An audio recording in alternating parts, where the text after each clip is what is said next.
এই মুহূর্তে ওসমান হাদির শারীরিক অবস্থার খবর আমরা জানার চেষ্টা করব। এভার কেয়ার হাসপাতালের সামনে থেকে শফিকুল ইসলাম সবুজ আমাদের সহকর্মী আমাদের সাথে যুক্ত হচ্ছেন।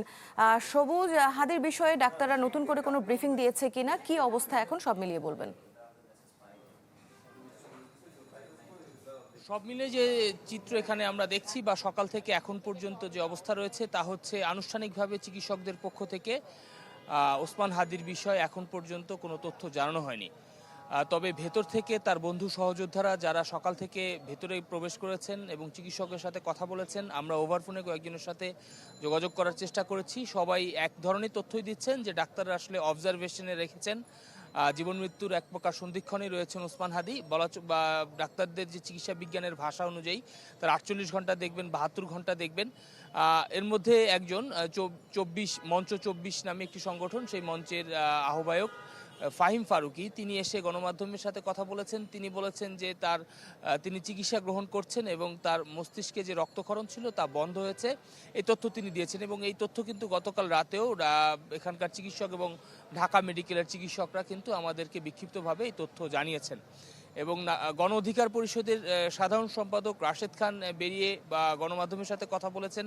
তিনি বলেছেন যে ডাক্তাররা সকালে হাদির স্বাস্থ্যের সবশেষ অবস্থা পর্যবেক্ষণের জন্য একটি মেডিকেল বোর্ডের মিটিং ছিল। সেই মিটিংয়ে ডাক্তাররা বলেছেন যে আসলে তারা এখন সময় দেখবেন, যত 72 ঘন্টা 48 ঘন্টা পরবর্তীতে 72 ঘন্টা দেখবেন। তার পরবর্তীতে তার যে শারীরিক অবস্থা তা অগ্রগতি বা অবনতি যাই হোক, তারা পরবর্তীতে গণমাধ্যমের কাছে জানাবেন। এবং গুলিটি যেহেতু ঢুকে বেরিয়ে গেছে, তো মাথার ভেতরে আসলে তার এখন গুলি নেই এমনটা নিশ্চিত করা হয়েছে চিকিৎসকদের পক্ষ থেকে। এবং তার মাথার খুলি কিন্তু খুলে রাখা হয়েছে এবং মস্তিষ্কের যে রক্তক্ষরণ যেহেতু বন্ধ হয়েছে এবং সেখানে একটি অস্ত্রোপচার করা হয়েছে। তো সব মিলে তার আসলে এখন এক ধরনের অবজারভেশনে রয়েছেন। এবং তার বন্ধুরা সহযোদ্ধারা ওভারফোনে যাদের সাথে কথা হয়েছে সবাই বলেছেন যে স্রষ্টার কাছে ওসমান হাদির সুস্থতার জন্য দোয়া কামনা তারা করছেন এবং দেশবাসীর কাছে তারা দোয়া চাইছেন। এই বক্তব্য আসলে এখান থেকে এখন পর্যন্ত পাওয়া যাচ্ছে। দৃষ্টি। সবুজ, ধন্যবাদ আপনাকে আমাদের সাথে যুক্ত হওয়ার জন্য। পরবর্তীতে আপডেটের জন্য আমরা ফিরে আসবো আবার আপনার কাছে। আরএফএল গিজার মানে চটজলদি পানি গরম, বিদ্যুৎ বিল 20% কম। আরএফএল গিজার, উষ্ণ পানির পরশ। ওসমান হাদির ওপর হামলার প্রতিবাদে রাজধানীর শাহবাগে বিক্ষোভ সমাবেশ করছে ইনকিলাব মঞ্চ। সেখানে আছেন ইজাজ সৌমিক, সরাসরি তার সাথে কথা বলছি। ইজাজ, সমাবেশ এখনো চলছে সম্ভবত, আমাদেরকে একটু বিস্তারিত জানাবেন, কি বলা হচ্ছে, কি করতে চাচ্ছেন?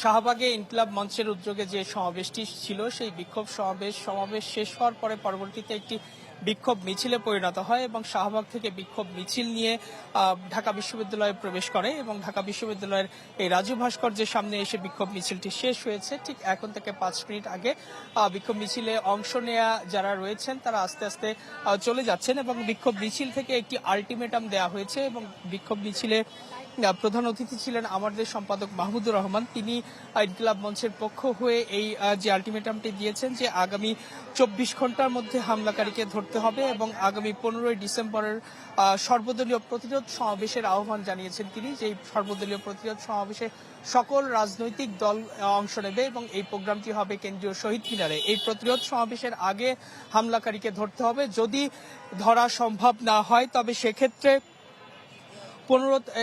15 তারিখ থেকেই এই সরকারের বিরুদ্ধে আন্দোলনে নামবেন। সর্বদলীয় এই প্রতিরোধ সমাবেশ থেকে আন্দোলনের ঘোষণা দেওয়া হবে এবং বলা হচ্ছে যে জুলাই অভ্যুত্থানের পর যাদেরকে দায়িত্ব দেওয়া হয়েছিল ইন্টারিম সরকার, অর্থাৎ অন্তর্বর্তী সরকার যে দায়িত্ব নিয়েছিল, শহীদদের রক্তের উপর দাঁড়িয়ে এই সরকার দায়িত্ব নেওয়ার পরও ব্যর্থতায় পর্যবসিত হয়েছে এবং শহীদদের জুলাইয়ের যে চেতনা সেটি আসলেও বাস্তবায়িত হয়নি। যদিও নির্বাচনের দিকে পুরো দেশ ধাবিত হয়েছে, কিন্তু সেই নির্বাচনে প্রত্যেক প্রার্থীর যে নিরাপত্তা নিশ্চিত করার কথা ছিল সেটি করতে এই সরকার ব্যর্থ হয়েছে। সুতরাং এই ব্যর্থতার দায়ে পরবর্তীতে যাতে এই ব্যর্থতা আর না দেখায় সেই জন্য সরকারকে চাপে রাখতেই মূলত এই সর্বদলীয় প্রতিরোধ সমাবেশের ডাক দেওয়া হয়েছে এবং ধারণা করা হচ্ছে যে এর মধ্য দিয়ে আগামীতে ভারতীয় বা ফ্যাসিস্ট আওয়ামী লীগের যে আগ্রাসন সেটি যাতে আর না হয়। জি, ইজাজ সৌমিক, ধন্যবাদ আপনাকে আমাদের সাথে যুক্ত হওয়ার জন্য।